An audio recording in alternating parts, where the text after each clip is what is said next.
EVS यानी पर्यावरण अध्ययन से top 25 plus most important question लेके फिर हाजिर आगे आपके लिए। ये एनसीईआरटी बेस्ड क्वेश्चन है। ये जितने भी क्वेश्चन आपके अध्याय वार प्रश्न है, आपको बता दें ये तीसरा पार्ट है। जितने भी क्वेश्चन है आपके एग्जाम पॉइंट ऑफ व्यू से बहुत ज्यादा इंपॉर्टेंट है, सभी टेट एग्जाम के लिए बहुत ज्यादा इंपॉर्टेंट है। ठीक है, सीरियल देने टॉपिक की ओर। वीडियो अच्छा लगे वीडियो को लाइक शेयर और चैनल को सब्सक्राइब करिएगा। सोशल मीडिया हैंडल से आप जुड़ सकते हैं, साथ ही साथ टेलीग्राम ग्रुप से जुड़ के इस वीडियो का आप पीडीएफ प्राप्त कर सकते हैं। पहला क्वेश्चन है, ये क्या कह रहा है? निम्नलिखित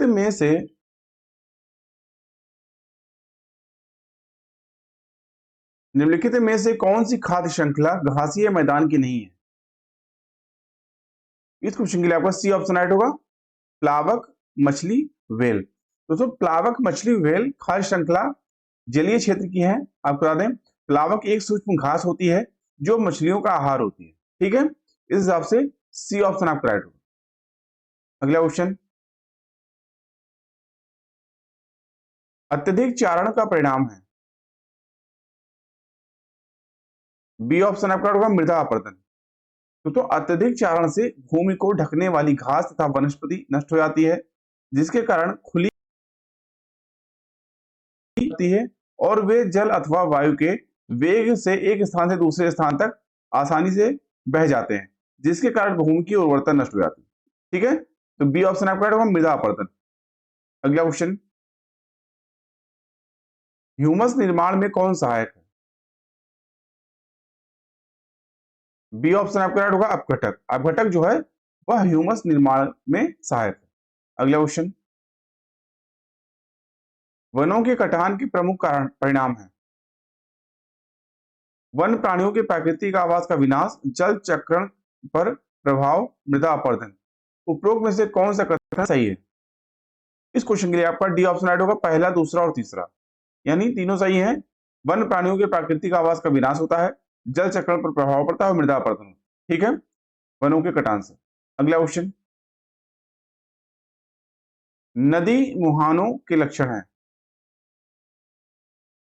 डी ऑप्शन आपका राइट होगा, ये सभी ताजा एवं खारा जल, समृद्ध जैव विविधता, अधिक उत्पादकता।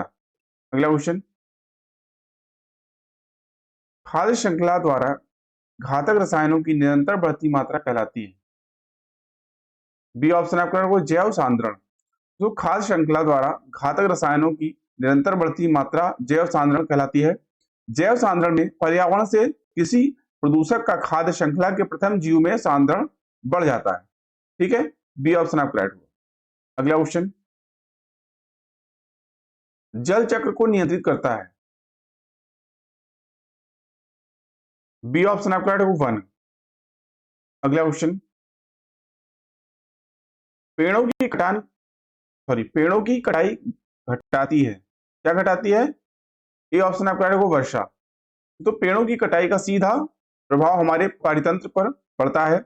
पेड़ों की कटाई से मृदा अपरदन तीव्र गति से होता है। पेड़ मृदा के अपरदन व भू स्खलन को भी रोकते हैं, जिससे बाढ़ और सूखे की तीव्रता में कमी आती है। पेड़ों की कटाई से वर्षा की मात्रा में कमी होती है, जिससे सूखा पड़ने की संभावना बढ़ जाती है। ठीक है, इसलिए ए ऑप्शन आपका राइट होगा वर्षा। अगला क्वेश्चन, निम्न में से कौन पर्यावरण के लिए हानिकारक है? डी ऑप्शन आपका राइट होगा प्लास्टिक। अगला क्वेश्चन, आमतौर पर यह माना जाता है कि रात में जागने वाला जानवर हर चीज को जिस रंग में देखते हैं वे रंग है। सी ऑप्शन आपका राइट होगा काला और सफेद। अगला क्वेश्चन, केचुओं को किसानों का मित्र माना जाता है, जिसके लिए निम्नलिखित में से सही कारणों को चुनिए। केचुए मृत पत्तियों और पौधों को खाते हैं तथा उनके मल से जमीन का उपजाऊ बनना होता है। बी, केचुए खरपतवार खाते हैं जिससे मुख्य फसल की रक्षा होती है। सी, केचुए जमीन में छेद बनाते हैं जिससे जमीन पोली हो जाती है। या डी, केचुओं द्वारा बनाए गए छेदों से जमीन को आसानी से हवा पानी मिल जाता है। इस क्वेश्चन के लिए दोस्तों आपका बी ऑप्शन राइट होगा, C D A. C D और ए। ठीक है, अगला क्वेश्चन, मानवों के पेट में अमाशय रस की प्रकृति होती है और वह भोजन के पाचन में सहायता करती है। डी ऑप्शन आपका होगा अम्लीय। अगला क्वेश्चन, निम्नलिखित में से जड़ का कौन सा कार्य पौधे के लिए नहीं है? बी ऑप्शन आपका होगा ह्यूमस उपलब्ध कराना। अगला क्वेश्चन, निम्नलिखित में से कौन बीज नहीं है? सी ऑप्शन आपका होगा साबूदाना। तो गेहूं, काली मिर्च और सौंफ बीज होते हैं क्योंकि इनसे पुनः नए पौधे की उत्पत्ति हो सकती है, जबकि साबूदाना बीज नहीं है क्योंकि यह साइकस नामक पौधे के तने से प्राप्त करके बनाया जाता है। ठीक है, सी ऑप्शन आपका राइट। अगला क्वेश्चन, पंखुड़ियों के अंदर फूल के बीच में कुछ पतली पाउडर जैसी रचनाएं दिखाई देती हैं, जिन्हें कहते हैं? सी ऑप्शन आपका होगा पराग। तो पराग पौधे द्वारा संश्लेषित शर्करा होता है, युक्त तरल पदार्थ होता है एक, जो सामान्यतः इसका निर्माण फूल में होता है। आपको बता दें, ये हमिंगबर्ड, तितलियों तथा कई कीटों के खाद्य पदार्थ होते हैं। आपको बता दें, मधुमक्खियां इसका प्रयोग शहद बनाने में भी करती हैं। सी ऑप्शन आपका राइट होगा। अगला क्वेश्चन, रक्त की जांच द्वारा किसकी उपस्थिति में मलेरिया की पहचान होती है? ए ऑप्शन आपका राइट होगा लाल रक्त कोशिकाओं में मलेरिया परजीवी यानी प्लाज्मोडियम की। अगला क्वेश्चन, एक पुरुष जिसका रक्त ओ है, एक ए रक्त समूह वाली स्त्री से शादी करता है, उसके पहले बच्चे के रक्त समूह ओ होने की संभावना है। बी ऑप्शन आपका राइट होगा 50%। तो ओ एवं ए समूह के शादी के बाद उसके पहले बच्चे में दोनों में से किसी का भी रक्त समूह 50-50% जो है होने की आशंका होती है। ठीक है, अगला क्वेश्चन, नीचे दिए गए जीवों के समूह में से किनकी दृष्टि श्रेष्ठ होती है तथा वे मनुष्यों की तुलना में 4 गुना अधिक दूरी की वस्तुओं को भी देख सकते हैं? डी ऑप्शन आपका राइट होगा चील, गरुड़, गिद्ध। अगला क्वेश्चन, घटपर्णी पौधा यानी निपेंथिस कीड़े मकोड़ों को आकर्षित करने के लिए उच्च तारत्व की ध्वनियां निकालते हैं? या बी का मुंह छोटी छोटी कटीली झाड़ियों से ढका होता है? या सी भारत में नहीं पाया जाता है? या डी मेढकों, कीड़े मकोड़ों और चूहों को चालाकी से फंसाकर खाया जाता है? इस क्वेश्चन के लिए आपका डी ऑप्शन राइट होगा मेढकों, कीड़े मकोड़ों और चूहों को चालाकी से फंसाकर या खाया जाता है। दोस्तों आपको बता दें, जिसकी यह जो है इसकी सुराही की जैसी इसकी आकृति होती है और 1 इंच से 1 फुट तक यह दिखाई देता है।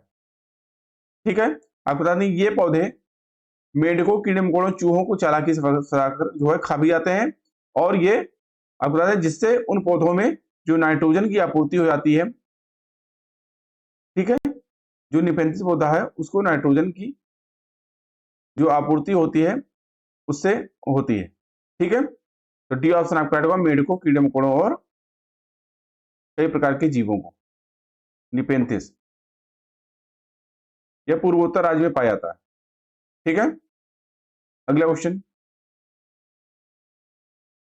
किसी पशु के विषय में नीचे दिए गए विवरण को पढ़िए और उस पशु को पहचानिए। यह भालू जैसा दिखता है परंतु भालू नहीं है। यह दिन के लगभग 17 घंटे शाखाओं से उल्टे लटक कर सोता है और यह जिस वृक्ष पर रहता है उसी की पत्तियां खाता है। यह लगभग 40 वर्षों तक जीवित रहता है। ये ऑप्शन आपका राइट होगा स्लाथ। ये स्लाथ के बारे में बात कर रहा है जो कि भालू के जैसा दिखता है परंतु वह भालू नहीं होता।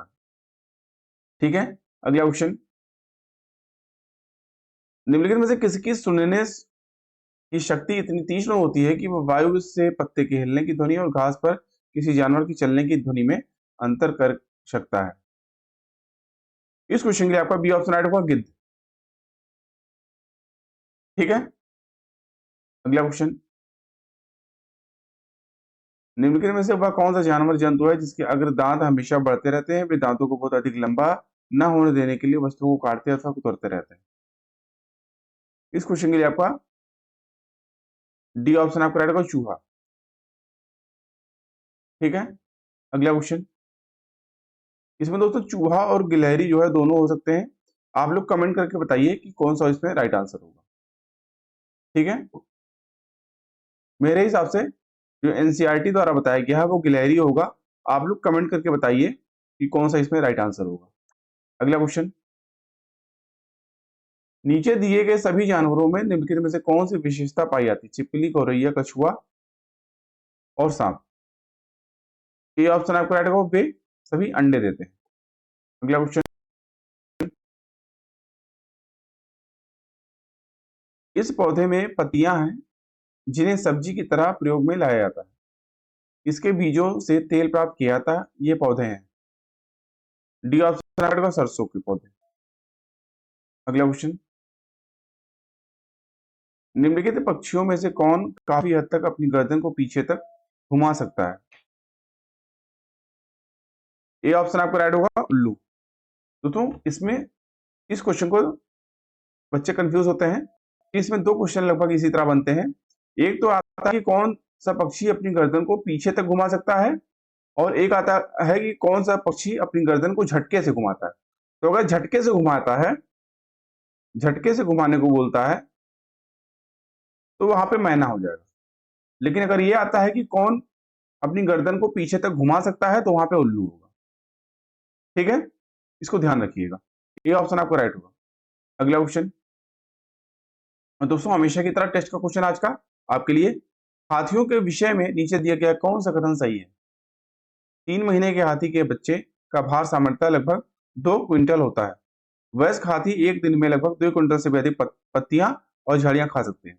यसी हाथी दिन में लगभग 8 से 10 घंटे सोते हैं। या डी, हाथी अपना अत्यधिक भार होने के कारण बहुत आराम करना पसंद करते हैं। इन चारों में से कौन सा ऑप्शन राइट होगा, आपको कमेंट करके बताना है। अभी के लिए इतना ही। आई होप आपको वीडियो अच्छा लगा होगा। वीडियो अच्छा लगा हो दोस्तों, वीडियो को लाइक करिए, शेयर करिए और चैनल को सब्सक्राइब करना ना भूलें, जिससे चैनल पे आने वाले सभी इंपॉर्टेंट वीडियो नोटिफिकेशन आपको टाइमली मिलते रहें। आपको बता दें, इंस्टाग्राम, फेसबुक और टेलीग्राम से आप हमारे जुड़ सकते हैं। टेलीग्राम से जुड़ के आप जो है पीडीएफ इस वीडियो का प्राप्त कर सकते हैं फ्री में। ठीक है, तो डेली क्विज़ेस भी उसमें ज्वाइन कर सकते हैं। तो दोस्तों अभी की वीडियो को देखने के लिए धन्यवाद। मिलते हैं नेक्स्ट वीडियो में, तो के लिए थैंक यू। जय हिंद।